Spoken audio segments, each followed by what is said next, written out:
Let's take a break. Hinaan ng TV. Let's do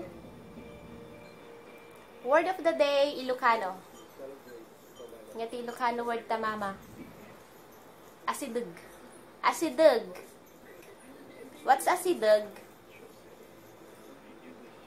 Asidug sa Tagalog ay malapit na.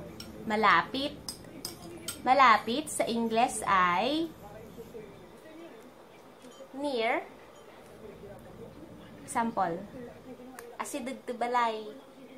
Asidug ti balay. Malapit sa bahay. Asidug kamin. Asidug. Asidug kamin. Nga dayjay. Mama. Malapit na kami. We're almost there. Almost there. That's all for our quick Ilocano word of the day.